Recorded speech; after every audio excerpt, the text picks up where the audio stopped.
राष्ट्रीय आदिवासी एकता परिषद एवं राष्ट्रीय आदिवासी छात्र संघ की मीटिंग भैरू सिंह कोटिया चौराहे रंगबाड़ी रोड पर संपन्न हुई, जिसके मुख्य अतिथि वीर सिंह राणा व वामन मेश्राम राष्ट्रीय संरक्षक रहे। समाज के कोटा के अधिवक्ता रामेश्वर दयाल भील ने बताया कि भील समाज यानी आदिवासी समाज धीरे धीरे लुप्त होता जा रहा है, जिसका कारण है समाज में शिक्षा और एकता की कमी।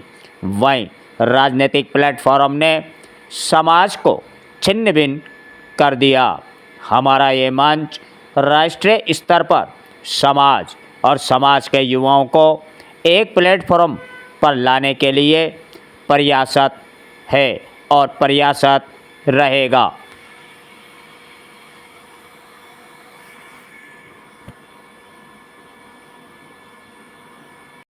बताइए कि जो आदिवासी जो वर्ग होता है, चाहे वो किसी भी नायक हो या समाज एक ही होता है। और नायक और भील में लगातार कई सारे भाग दिए, चाहे वो आप महाराणा प्रताप वाला उसमें भीलों के बिना बहुत ही हद जाती है। लेकिन जैसे समय गुजरता गया, अपना समाज नीचे स्तर पर आता है, जबकि उस समाज को तो आगे ऊपर उठना चाहिए। जो समाज भील के नीचे था वो समाज आज चोटी पर है, और जो समाज उस टाइम में हमारे आज़ादी में लड़ा वो समाज आज धरती पर है। ऐसा क्यों? धन्यवाद हमारे पत्रकार महोदय, आपने अच्छा प्रश्न किया है। अभी हम वर्तमान में हमारे साथ क्या हुआ, सबसे बड़ा दुनिया में हुआ है कि हमारा इतिहास के साथ धोखा हो, इतिहास के साथ बहुत बड़ा घोटाला हो। अभी तक आप लोगों ने सुना होगा कि पैसे का घोटाला हो गया, नौकरियां खा गए, ये हो गया, पर हमारा इतिहास, हमारा पुरखों का इतिहास का घोटाला किया गया सबसे ज़्यादा। उस इतिहास के घोटाले से हमारी सारी व्यवस्था तहस-नहस की गई। अभी वर्तमान में राष्ट्रीय आदिवासी एकता परिषद देश भर में, अभी हमारे 22 राज्यों में हमारी यूनिट है, भारत के 22 राज्यों में हमारी यूनिट है, प्रदेश इकाई है। और ये संगठन केडर बेस्ड संगठन है। प्रशिक्षित दक्ष कार्यकर्ता ही देश की व्यवस्था परिवर्तन करने में कामयाब हो सकते हैं। इसलिए राष्ट्रीय आदिवासी एकता परिषद, राष्ट्रीय आदिवासी छात्र संघ, राष्ट्रीय आदिवासी कर्मचारी संघ और राष्ट्रीय आदिवासी महिला संघ, ये राष्ट्रीय लेवल की कार्यकारिणियाँ हैं। कई प्रदेशों में हमारी कार्यकारिणियाँ हैं। जैसे हम प्रशिक्षण देकर और सही इतिहास बताकर और जानकारी, उनको पूरी जानकारी देंगे। तो जानकारी, जिस व्यक्ति के पास जानकारी होती है वो व्यक्ति जागरूक व्यक्ति होता है।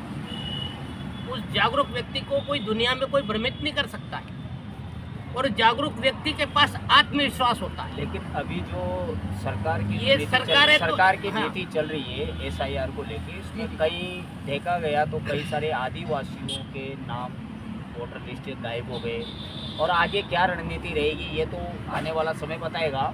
लेकिन जहाँ तक जो सोशल मीडिया पे जो चल रहा है कि जो उस टाइम से अगर इसमें लिस्ट में नहीं है तो वो यहाँ का निवासी नहीं है, तो क्या है मतलब सरकार की नीति क्या है? क्या गरीब को ख़त्म करना है या गरीबी को ख़त्म करना है? वो SIR तो ये बेबी का होता, हमारा जल जंगल का। अभी हम आपको मध्य प्रदेश का बताऊं, महाराष्ट्र का भी बताएं, छत्तीसगढ़ का बताएं। मध्य प्रदेश में जबलपुर संभाग के मंडला जिला और डिंडोरी जिले में करीब 250 गाँव के लोगों को विस्थापित किया जाता है। 250 गाँव मतलब कितने लोग हैं? 50,000 से ज़्यादा लोगों को। और वहाँ अभियान चल रहा, हम वहाँ लड़ाई लड़ रहे हैं। तो अगर पूरे गांव ख़त्म कर रहे हैं तो SIR वो तो वही गांव तो उनका, ये बड़े बड़े शहरों में देखो इधर छोटी छोटी झोपड़ी बना के रह रहे हैं ना, वो ऐसे विस्थापित लोग हैं, वहाँ से भगाए गए लोग हैं हमारे गाँव से, वो मजदूरी करके अपना जीवन यापन कर रहे हैं। जैसे देश भर का लिए हमारा पूरा जल जंगल जमीन के लिए वन संरक्षण अधिनियम ये बनाकर हमारा 5वीं 6ठी अनुसूची संविधान के 215 आर्टिकल दिया है, उस आर्टिकल का दुरुपयोग कर रहे हैं, खत्म कर दिया। लेकिन क्या है SIR की हम लड़ाई लड़ेंगे, और ये जिस सरकार है, जो प्रदेश सरकार और भारत सरकार जो इस EVM के बनी हुई EVM के लिए भी लड़ाई लड़ेंगे। नहीं, लेकिन अभी कुछ समय पहले अब खबर भी चली थी, नेशनल मीडिया पे भी चली थी, उसमें ये बताया है कि जो बाहर से पाकिस्तान से, अफगानिस्तान से या बांग्लादेश से जो हिंदू आ रहे हैं, हाँ, उनको शरण दी जा रही है, और यहाँ के हिंदुओं को आप बेदखल कर रहे हो ऐसा। तो ये तो देश के अभी चौकीदार हैं ना, उनको ध्यान रखना चाहिए कैसे आ रहे जा रहे हैं, उनके पास जानकारी होना नहीं, चाहिए। उनको तो शरण दे रहे हैं, हाँ। तो फिर यहाँ के लोगों को क्यों बेदखल किया जा रहा है? आदिवासियों का भी तो ये SR में नाम क्यों नहीं आ रहा था? अभी आप भी प्रश्न कर रहे थे ना, यहाँ आदिवासियों को वंचित किया जा रहा है, बाहर वालों को दे रहे हैं। मैं वही तो कह रहा हूँ, ये क्यों आदिवासी किया जा रहा है? इस देश के मूल निवासी है, वो मूल निवासी को तो उससे वोटर लिस्ट नाम हटाया जा रहा है, और दूसरे लोगों को हिंदू के नाम से नाम लिखा जा रहा है। तो ये षड्यंत्र है कि क्या है, न्याय है कि अन्याय है? आगे क्या मोटो रहेगा आप? ये लड़ाई हम राष्ट्र लेवल पे लड़ रहे हैं, और उस लड़ाई को कामयाब करेंगे। और हमारा संगठन ऐसा वैसा संगठन नहीं, गिरने बुरे करने वाला संगठन नहीं, इसका संगठन SC ST OBC, और समय समय पे इसमें से 6 प्रकार की माइनॉरिटी है, उसके साथ सहयोग समर्थन से लड़ाई लड़ रहे हैं। और संविधान में आदिवासी के लिए अलग से संविधान में एक और संविधान दिया हुआ है, ये हमारा मोटो है, और इसको कामयाब करेंगे। क्योंकि हमारे साथी बता रहे थे, यही बता रहे थे कि 5% और 3-3.5% इससे हमें लड़ाई लड़ना, तो उससे लड़ाई लड़ने के लिए हमें 15% 20% लोगों की जरूरत है। अभी 22 फरवरी को अभी मैं बोल रहा हूँ ना, ये बोल रहा हूँ ना, इस पे पाबंदी लगा दी उसने, उस पे पाबंदी लगाई। अभी हमारा राष्ट्रीय अधिवेशन हो रहा था उड़ीसा शहर के कटक में, 5 दिन का हमारा अधिवेशन हो रहा था। हमसे भारत मुक्ति मोर्चा राष्ट्रीय आदिवासी एकता परिषद के 19 दिसंबर के हमारे जल जंगल जमीन के, ये आप जो प्रश्न कर रहे हो ना, ये सारे मुद्दे थे, एक सत्र पूरा था, पूरा दिन का सत्र था वो। तो वो 2 महीने पहले परमिशन दिया गया, और परमिशन देने के बाद में सारी व्यवस्थाएं होगी, वहाँ हमारा टेंट वगैरह रहने का पंडाल है, वो वहाँ का सारी चीज़ें व्यवस्थित हो गई। 2 दिन पहले परमिशन रद्द किया। आज की मीटिंग को लेकर आज हम जन जागरण के लिए आए थे, ये हम राजस्थान पे, हमारे राजस्थान के प्रभारी भी हैं, तो राजस्थान के हमारे सीनियर कार्यकर्ता भी हैं यहाँ, तो हम ये जन जागरण करने आए थे। तो उनसे लड़ाई लड़ पाएंगे ना, उनके पास तो डबल इंजन की सरकार है, और हमारे पास हमारे लेकिन कोयला तो अपने पास है ना, उनके पास डबल इंजन की सरकार है, कोयला तो अपने पास है ना, नहीं, कोयला बिना इंजन कैसे चलेगा? बिल्कुल, वो तो है। देखो, जनमत किसको कहते हैं? लोकतंत्र में क्या होता है, प्रधानमंत्री बड़ा नहीं होता है, वो जनमत, जनता बड़ी होती है। देखो, प्रधानमंत्री हो, मिनिस्टर हो, सांसद हो, जिसको सैलरी मिलती है वो नौकर है, नौकर है, वो मालिक नहीं है, मालिक तो जनता ही है, जनता है। लेकिन जनता में भी कई सारी कमियां हैं कि अपने जो आपसी मतभेद जो होते हैं, उस मतभेदों का वो फायदा उठाते हैं, कि यही मतभेद इनके अंदर चलने चाहिए। ये बात आपने बहुत बढ़िया प्रश्न किया है। ये राज करने वाला वर्ग में बहुत सारे षड्यंत्र किए, जाति व्यवस्था है, ये व्यवस्था है, वो व्यवस्था है, वो ऐसी व्यवस्था स्थापित करके तो दीर्घकाल तक राज करता आ रहा है ना, आज भी राज कर रहा है ना, तो ये इसको हम जोड़ने का काम कर रहे हैं। तो जोड़ने का फेविकल हमारे महापुरुषों की विचारधारा।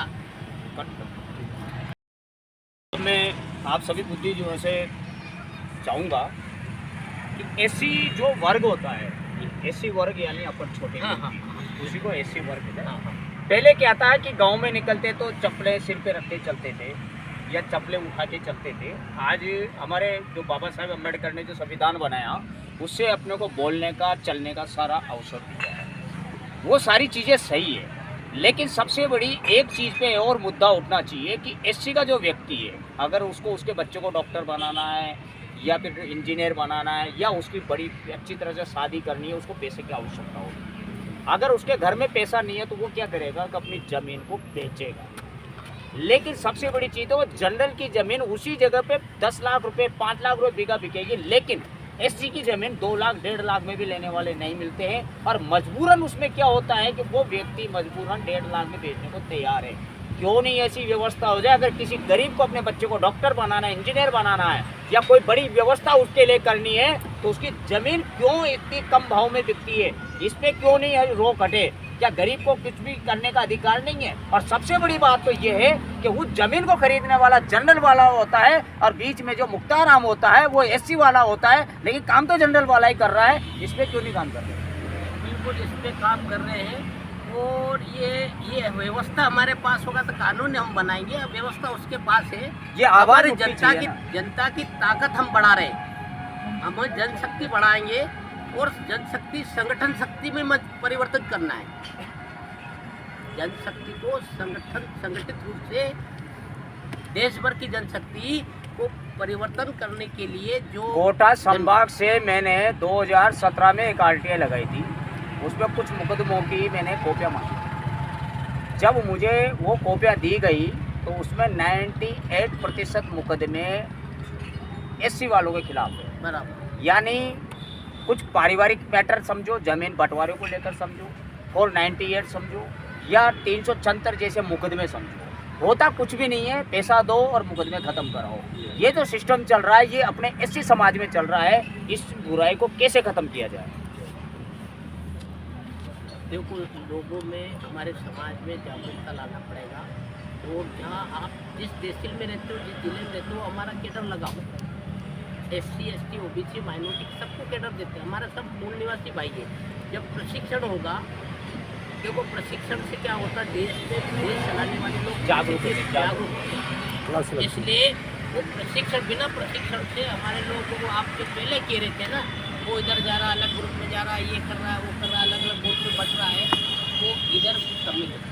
समझदारी का अभाव और समझदारी प्रशिक्षण के अलावा नहीं आ सकती। हमको देश चलाना आने वाले समय में, इसलिए प्रशिक्षण दक्ष कार्यकर्ताओं का निर्माण करना, वो आने वाले समय में इस देश की व्यवस्था को संभालेंगे। धन्यवाद। शुभ नाम बताइए। वीर सिंह राणा, राष्ट्रीय आदिवासी एकता परिषद का राष्ट्रीय अध्यक्ष, नई दिल्ली। Thank you.